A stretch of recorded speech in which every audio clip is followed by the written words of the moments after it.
Nervous? I'm not nervous. You're nervous. My name's Mark. Let's talk rugby.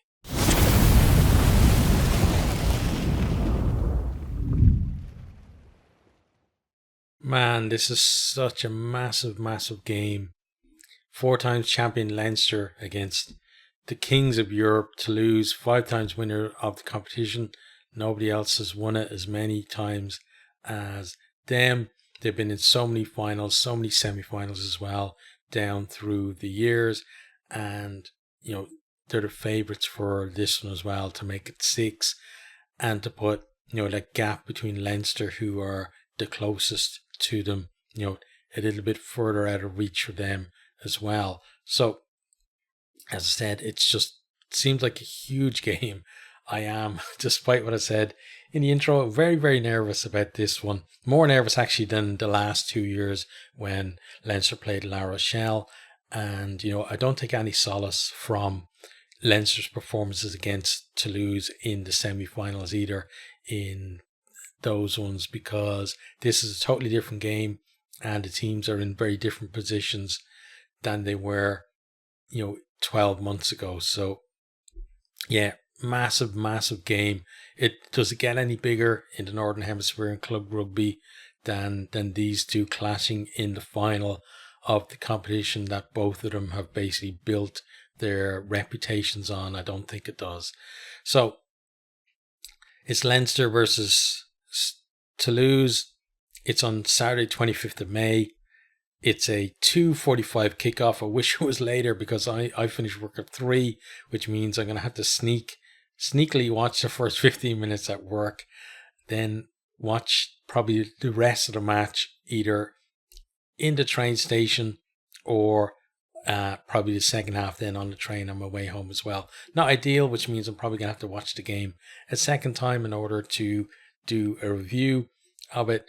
But what can you do? And it also clashes with FA Cup final, Scottish Cup final, and a few other things as well. So not great timing for it, at least from a personal standpoint. 4:45 kickoff would have been so much better. But this one is in the Tottenham Hotspur Stadium. It's on TNT Sports, France TV, beIN Sports, ITV, Super Sport, RTE for those of us watching in Ireland, and EPCRugby.tv. So plenty of places to watch this one. Also, in some sports bars, you're going to watch it. You're going to be able to watch it. Obviously, you need to check before you go, though, because some of them might be showing the FA Cup final or even the Scottish FA Cup final instead, which again, comes down to that silly clash of times. And sometimes you wonder who makes these decisions in isolation without looking at what else is going on that day. But that's what it is. Massive game.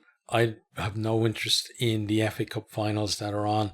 This is the game for me. This is the only one that I'm worried about. And, apart from tonight's game, I'm recording this on Friday, tonight's game in the Challenge Cup final, this is the only game that I'm going to be watching this weekend. And certainly on Saturday, it's the only game I'll be watching then.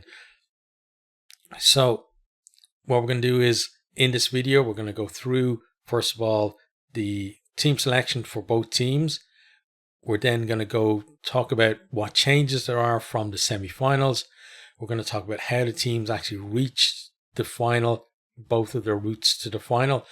Going to talk about then where they are in the relative domestic leagues, their last 2 results in those leagues as well, and then talk about how I think the game itself is going to go.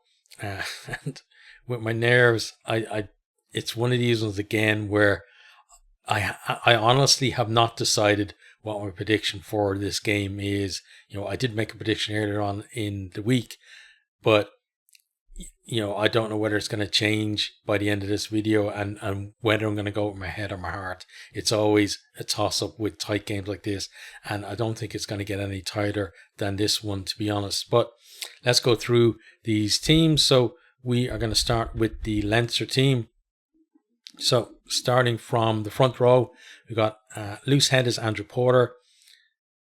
hooker Dan Sheehan, tight head Tyke Furlong, second row Joe McCarthy and Jason Jenkins, the back row then Ryan Baird, Will Connors and Caelan Doris, the halfbacks Jameson Gibson Park and Ross Byrne, left wing James Lowe, centres Jamie Osborne and Robbie Henshaw, right wing is Jordan Larmour, and the fullback is Hugo Keenan. On the bench then we have Ronan Kelleher, Keane Healy, Michael Alatoa, James Ryan, Jack Conan, Luke McGrath, Kieran Frawley and Josh van der Fleer.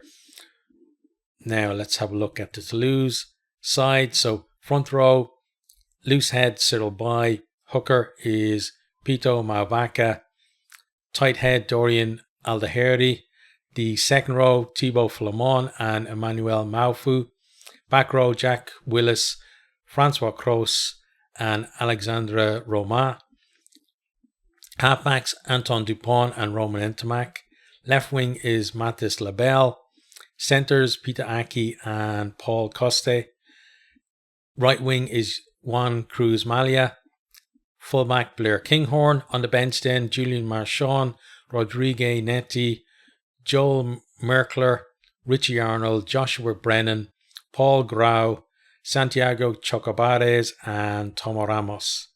So straight out the gate, like two absolutely fantastic stellar teams that have been picked. Let's have a look at what changes there are from those semi-finals. So starting with Leinster. So first of all, Joe McCarthy switches to 4 as Jason Jenkins gets the nod to start. He was on the bench in the semi-final. Will Connors also gets a start at 7. We all know about his ability to get in there and get those chop tackles as well. So Leinster probably trying to deny Toulouse momentum in the carry early on, but obviously his chop tackle is going to be as good as his partner in that chop, because you're going to have somebody getting over the ball as well, because otherwise we know Toulouse, they love to pop the ball off the ground and get through that gap that's been left by a chop tackler. So that's going to be a very interesting part of the game. Hugo Keenan back in from injury at fullback. He's one of those players that can, he has played 80 minutes in the last game, but he can slot in anyway at the starting. A lot of other players, you'd probably, even if they had 80 minutes the previous week, they'd probably come onto the bench rather than straight into the team. But Keenan, he has that ability again just to hit match pace much quicker than other players, and he's a massive player for Leinster as well. So having him back is a big plus for them. James Ryan onto the bench. He also played 80 minutes against Ulster last weekend, and therefore Ross Maloney, who started the semi-final, he drops out of the 23. Josh van der Fleer, he's on the bench with Will Connors starting, and it's a 6-2 split for Leinster with him being included. Kieran Frawley is on the bench there as well. He started a fullback in the semi-final. And then Harry Byrne and Jimmy O'Brien drop out of the 23. I'd say Harry Byrne probably played himself out of contention with his performance against Ulster. It was not good. He was forcing the game. He was, giving intercept passes and not really controlling the game either. So he's probably one that, rather than putting his hand up, for selection, basically put his hand up to be excluded, I think, with his performance. Toulouse, much more continuity for them. Unchanged starting 15. Only one change on the bench, and that is Joshua Brennan comes on with Castro Ferreira dropping out of the 23. So much more settled side for them, and maybe that's going to be an advantage for them as well, because even though the players coming into the Leinster side are quality players, still, that match time together as combinations really can help teams out. We're going to now look kind of comparison between the two sides and just see which area each team has an edge in. It is razor thin between them. Even if one side has an edge over the other, like it's literally like paper thin. There's no areas where one team absolutely has a huge advantage over the other. I think, if we look at the front rows, first of all, like Porter, Sheehan, Furlong is the starting Ireland front row. Then you got by Malvaca and Aldaheri. It has at times been the starting French front row as well. So looking at those against each other, like the only thing I would say is that maybe Sheehan gives the Leinster side that little bit of an edge. Porter and By, Porter has his struggles in the scrum. They both, Porter and By both give you great work around the park. They both like to poach as well, getting over the ball. Sheehan just has that X factor though. His ability as a link player. He's almost like I'd compare him to somebody like Martin Williams, who played for Wales as a seven, as one of those linking sevens. He can play that game from hooker, and he has that also the instincts of where he needs to run to be in support for breaks and stuff like that, and still does his hooking job, to a very high standard as well. Obviously, both Sheehan and Malvaca, they've got to be accurate with their darts, because both teams at times are going to be putting pressure on the opposition throw. And, we know that in games like this, you get chances to kick to the corner. You've got to hit your man. You've got to get clean ball out of that. And whether you're going to drive it or whether you're going to move it, that clean ball at the start is key, because if that doesn't happen, if it gets disrupted, if you overthrow, if you throw crooked or wherever, your chance is probably gone. So a lot of responsibility on the shoulders of these two guys, I think. Then we have Tyke Furlong and Dorian Aldaheri, both outstanding tight heads who are going to lock out their respective scrums. Furlong has, last year I felt he was below the very high standards that he set for himself, but this year he had a bit of time off. He's come back and it seemed like he's refreshed and renewed now. And what I like about him this year is that we're seeing a little bit of the fancy stuff that we saw from him before, but we're seeing a lot of that just bread and butter stuff. Really strong carries, getting in there with clear outs, making his tackles, that kind of stuff as well. So we're seeing, and locking out the scrum as well. We're seeing more of the not kind of star-studded Furlong that we've seen in the past. More of the Furlong just being a great tight head, and that's really encouraging, I think. So with that said, I would give a slight advantage to Leinster in terms of all-around game for the front row, but I still expect that the Toulouse front row will probably have more impact in the scrum than Leinster's. Again, I think a lot might hinge actually in terms of the scrums on whether, if Porter gets penalised early, can he actually change that picture going to the referee or not.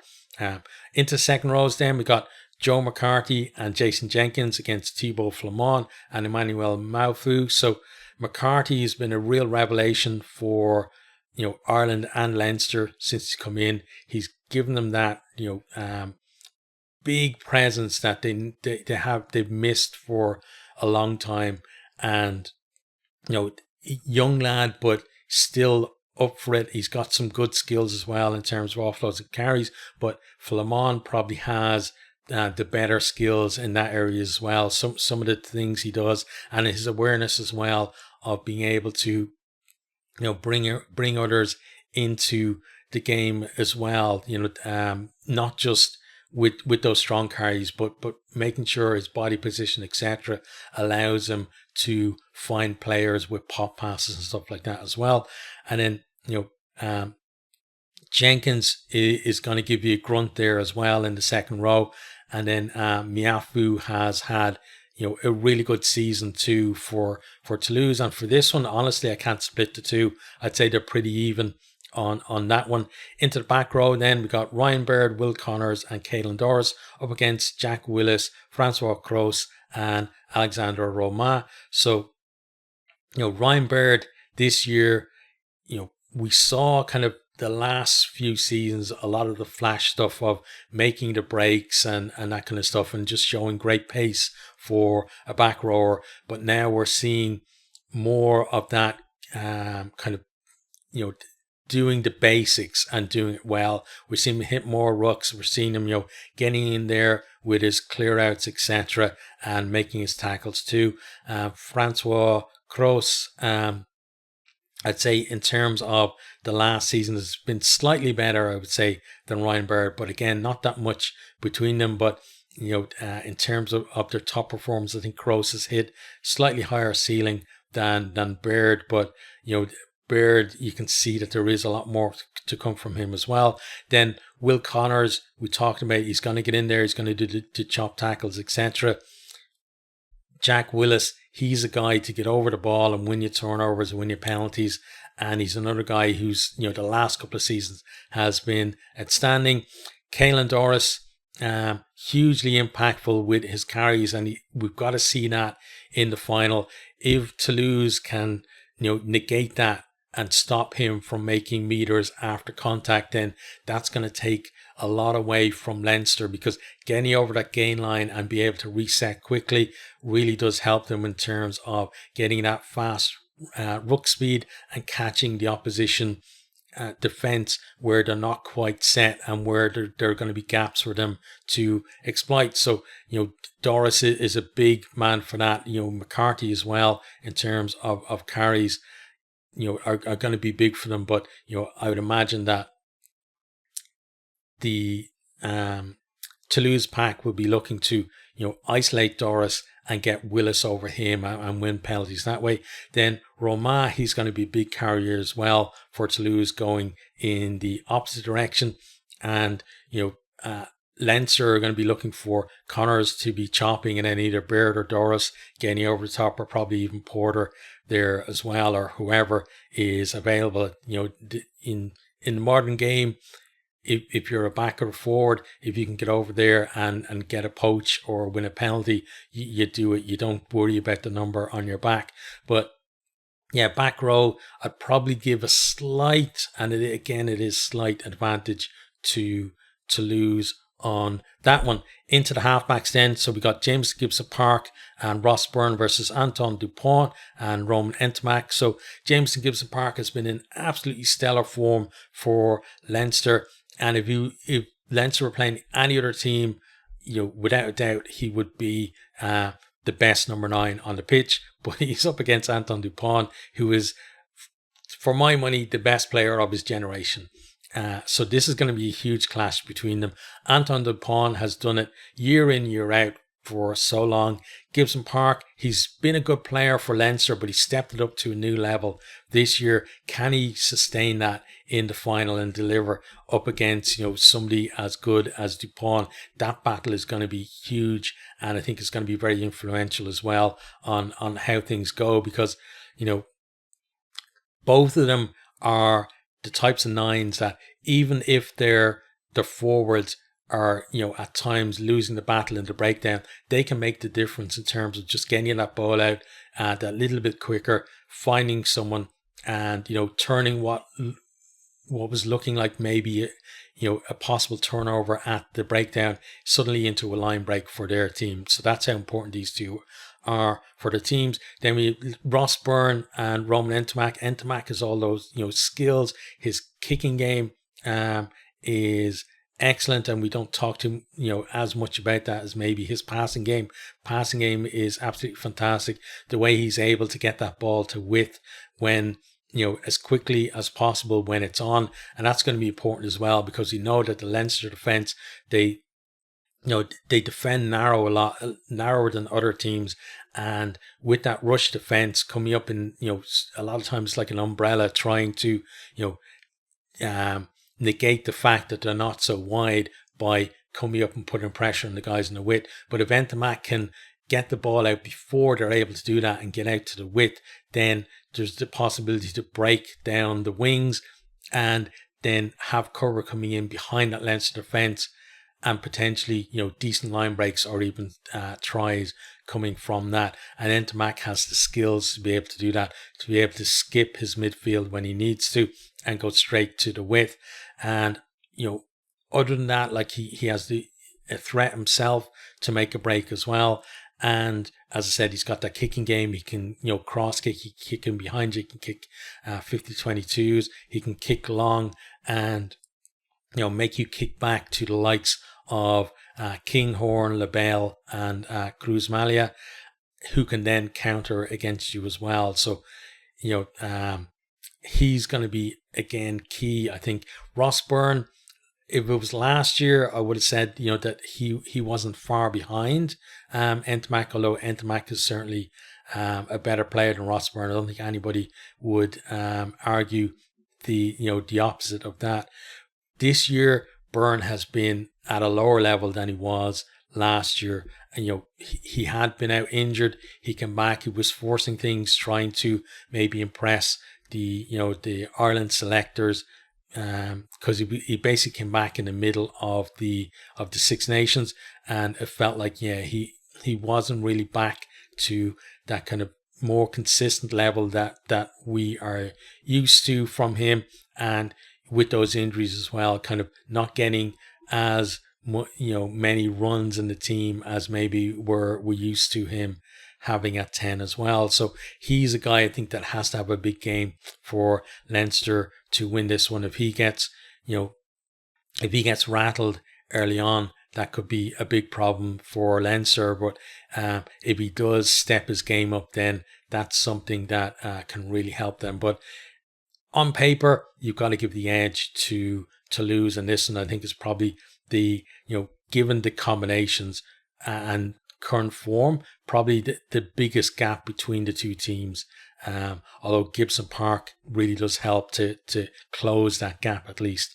On to then the wingers. So we've got James Lowe and Jordan Larmour versus Mattis LaBelle and Juan Cruz Malia. So James Lowe, pure finisher. We saw that, he went maybe 10 meters in total for his 3 tries against Northampton, but the guy made sure he finished every single one of them. We know his defense has improved immensely as well. Jordan Larmour, again, looking back at last year, I think this year he is, a much improved player, because last year felt like he was running up blind alleys and just trying to beat players just to beat them, rather than looking at the totality of the situation and what was actually best for his team, rather than for, maybe his kind of adrenaline rush.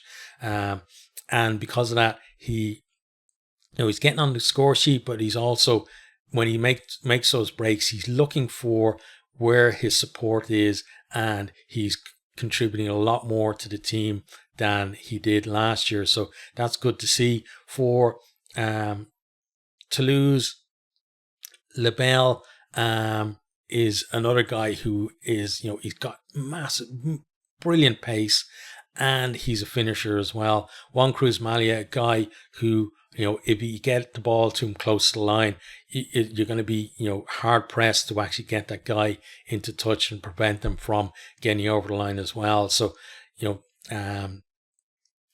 really well matched there, and I'd say they're pretty even on the wings. Into midfield then, Jamie Osborne and Henshaw for Leinster.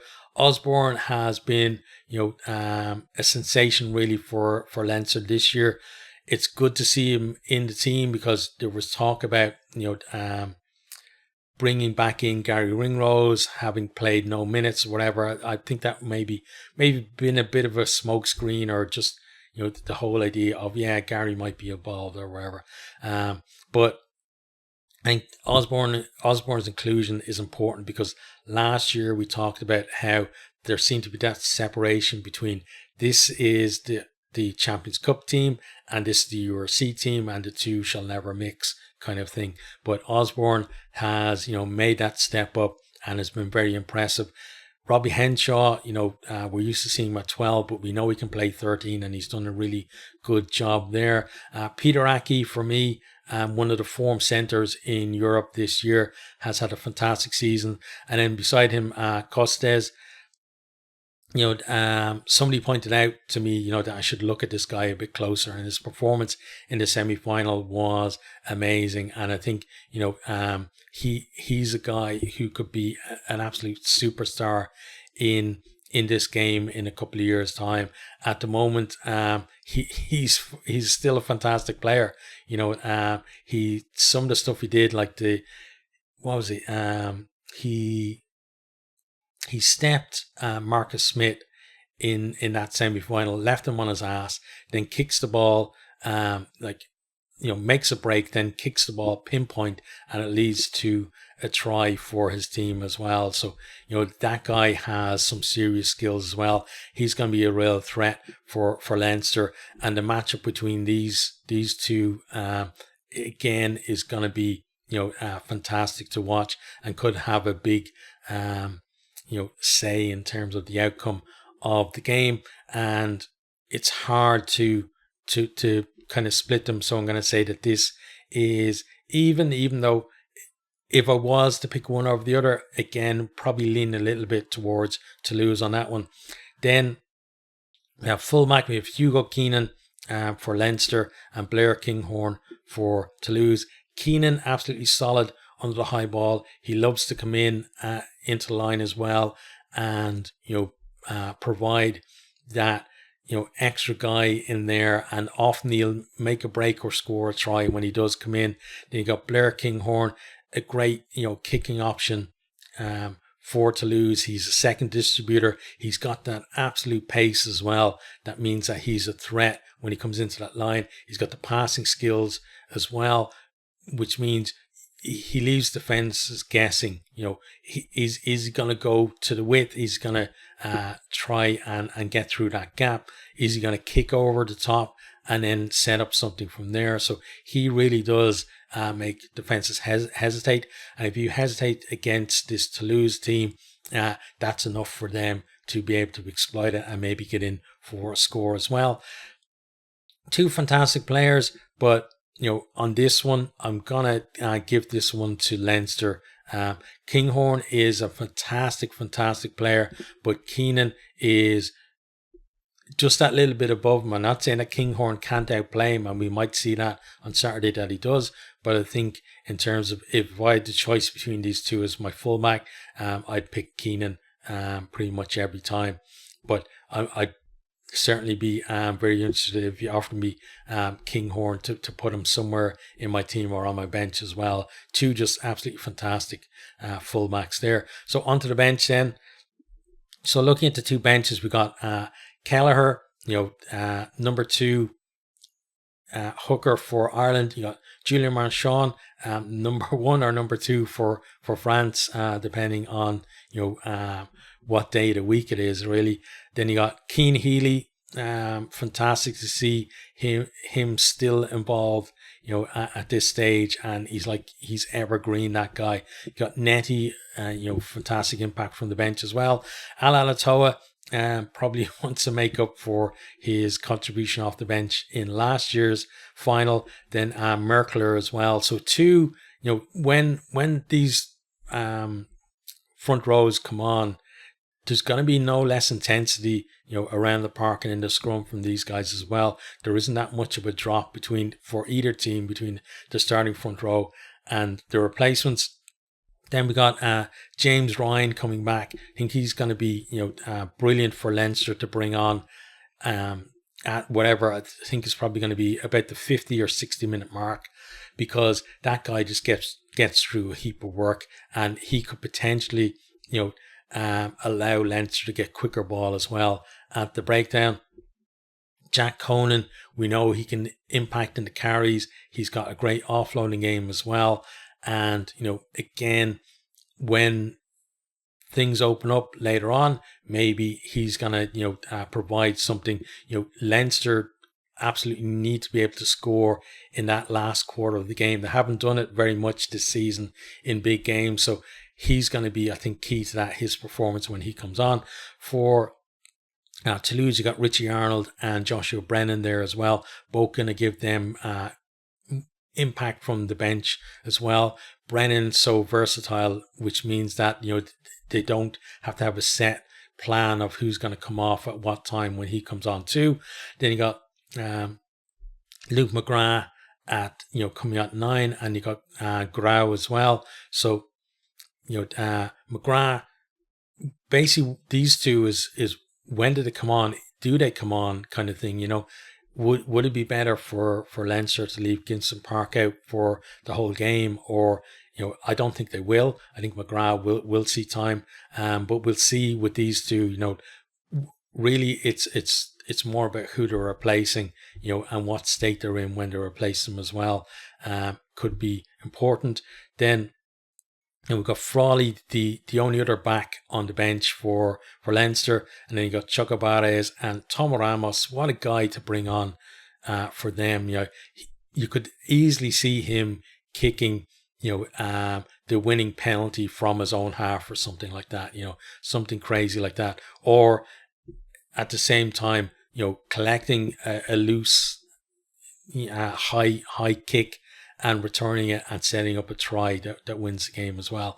Then you've also got, former World Player of the Year, Josh van der Fleer, on the bench there for Leinster as well. When he comes on, he'll probably feel like he has a point to prove, having been left out of the starting team. And, he's very good at that kind of linking play as well. And if he can kind of, link up with the likes of Conan and potentially, end up with, creating a try or scoring a try. Again, Leinster, I think they've got to produce something in those last 20 minutes of the game if they've got any chance of beating this Toulouse team. So looking at the two teams, I have to say, two fantastic teams. The edge is with Toulouse for my money. The benches are going to be key for both teams as well. Okay, so that's a look at that. Now let's have a look at how these teams actually reach the final. So we start with Leinster. So pool stages, they went to Stade Marcel de Flandre, and they got a measure of revenge, winning 16-9 against La Rochelle over in France. And that was, at that stage, Leinster's best performance of the season. They'd look kind of wishy-washy really up to that point in the URC. Next then, struggled a little bit, honestly, to beat a Sale Shark team that were, basically Sale's second team. Didn't send any of their big names over at all. And, Sale managed to put muster a bit of a comeback in that second half and make it not as easy as maybe Leinster wanted it to be at the RDS. Next game then was pretty much a stroll for them, 43-7 against Stade Francais.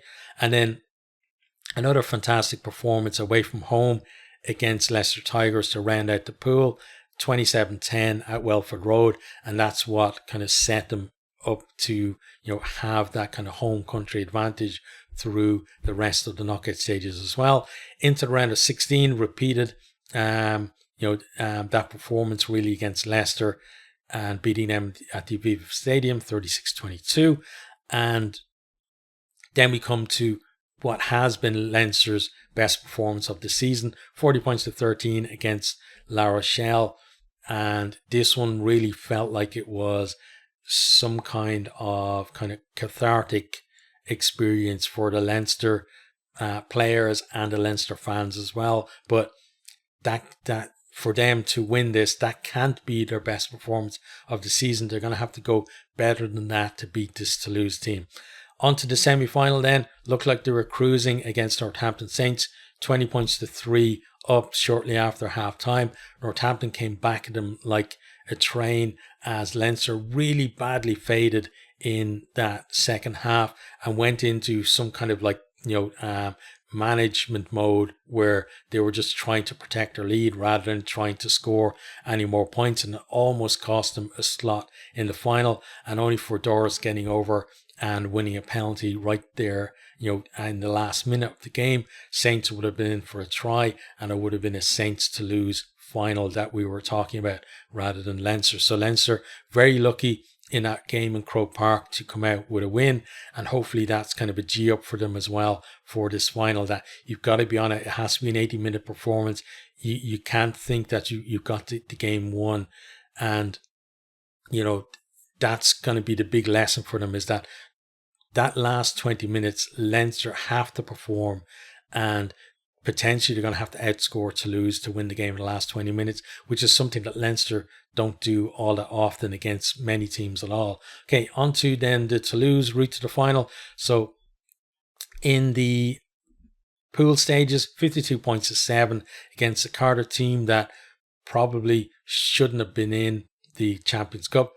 According to the rules, absolutely yes, because they won the Welsh Shield and they qualified that way, but they were nowhere near finishing in the top 8 in the URC, whereas now it's like top 8 or 7 if if the Sharks win tonight, it will be the top 7 instead of top 8. But yeah, Toulouse, you can only beat what was in front of you, and they beat them well. Next then, they handed a spanking to Harlequins at Twickenham Stoop, 47 points to 19. Then another spanking for Ulster at Kingspan Stadium, 48 points to 24. Then against Bath, 31 points to 19. Bath were in great form at that stage as well, and Toulouse, able to come over the top of them though to win that one. On to the knockout stages then, another spanking for Racing 92, 31 points to 7. Into their quarter final, another pretty easy game for them, 64 points to 26 against an Exeter Chiefs team that really kind of overachieved to get this far, having rebuilt their entire squad during the summer. A lot of people thought that they were maybe going to exit the competition at the pool stages. They found kind of the level where they were at when they went against this Toulouse side, though, that they weren't as good as last year, and they found it out in a very hard way, really conceding 64 points. Onto the semi-final then. Toulouse looked to have this game wrapped up at half-time until Quinn staged a comeback, came back within a score of them, and then Toulouse were able to go again.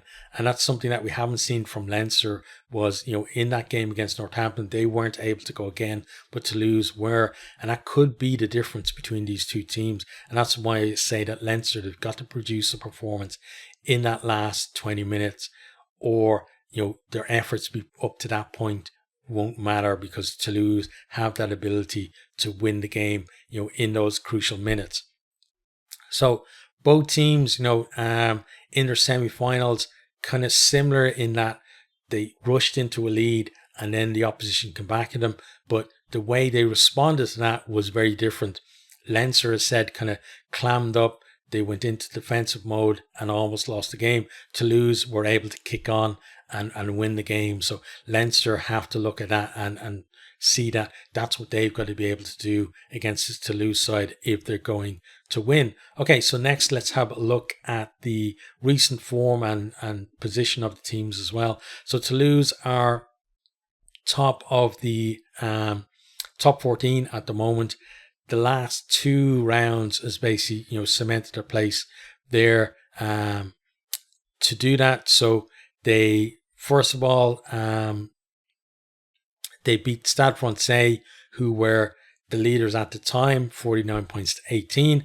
That was the last time, I believe, that their first team actually played in the top 14, and it was a really comprehensive win for them. And then basically a mixture of like academy and wider squad players then were able to go away to Montpellier and win their 29 points to 22, which shows the depth that is in this Toulouse club at the minute. Kind of similar to what we've seen from Leinster in previous seasons, but Leinster this season not so much. And when we look at their results in the last 2, we can see that first of all they had that what was it, 61 points to 14, I think it was, against Ospreys. Again, last time that their main players played, that one was at the RDS, and a good run out for them. But then they make changes for that game against Ulster, and they lose the game 23 points to 21.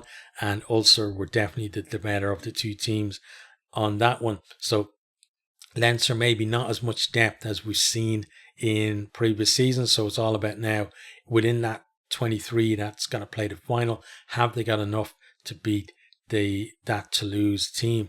And before we talk about my prediction for the game, we're just going to have a look at some reaction from the camps. I'd love to have some reaction or some quotes from the camps and some thoughts. I'd love to have some from the Toulouse one, but I couldn't find any, any English language sites in the build-up, which is a bit of a shame because, it's just, again, the biggest game in Northern Hemisphere rugby. You'd think that somebody would be interested in getting quotes from the Toulouse side of things and not just from the Leinster side. So, like, the quotes I got from the Leinster side is from the RTE website, and I would have thought that they would have tried to get something from the Toulouse side as well. But from Leinster, Leo Cullen said Toulouse are basically the standard bearers for this competition in terms of its history. And beginning, from the very start of this competition, way back in the 90s, they were the light years ahead of Leinster at the start of the competition, and Leinster have been chasing them ever since. And he also said that from the point of view of Leinster, there were tight calls on selection. He's happy with the balance of his squad. And he said, about Toulouse, they've got that forward power, they've got the ability to keep the ball alive. They've got, a fantastic halfback pairing as well. And they've got a mix of some really great established talent and young players coming through as well. And he said that there's a lot of similarities between the clubs, given, the mix of players that they have in their squads at the moment. Joe McCarthy was saying, that he wants to be part of Leinster history. And he said, you want to add to the legacy of the club because there have been loads of great teams that have gone by, but this team we have is definitely special and we want to win a trophy. There's a lot of young guys here and we want to prove a point. So let's see if they can actually prove that point in this final. So it just kind of remains now for me to make a prediction, and I've got to now make a decision. So if I had to bet my house on this game, and I definitely wouldn't because I'm not a betting man, but if I had to bet my house on the game, I would bet on Toulouse. Because my head is saying Toulouse, they're in the better form. They have those little edges in certain areas as well, and there are more there are more things that have to go right for Leinster to win the game than do for Toulouse. So Toulouse, I think, has that edge, but it's going to be a close game. I'm a Leinster fan, and I'm backing Leinster for this one. The hurt of the last 2 years, whatever about that, this is a chance for these guys to lift the trophy. I don't care about 5 stars on the jersey or wherever, or any of that kind of crap. That's the kind of stuff I think that comes later. This is just about, this is the most important club competition in the Northern Hemisphere. Leinster are in the final. They have a chance now to, claim this trophy. We don't know when the next time Leinster are going to be in a final again. Yes, they've made the last 3 in a row, but that doesn't mean anything. We've seen before, teams come, they have that kind of purple patch of getting to finals, maybe lifting the trophy a couple of times, and then suddenly they're out in the pool stages, or they're out in the round of 16 quarterfinals, whatever, and it's another 5-10 years before they make a final again. So this feels like a really important moment for Leinster to be able to get their hands on this trophy, and I think that they're going to do it. For whatever reason, there's no kind of logic on it, because as I said, logically you have to back Toulouse, but I'm backing my own team in this one. I'm going to say that Leinster are going to win this one, and it's going to be an absolutely epic game. So let me know what you think. How's this game going to go? Who's going to be, lifting that trophy at the end of the game? And also, how do you think the game is going to go? Is it going to be a tight one, as I believe, or do you think one team is just going to absolutely hockey the other team?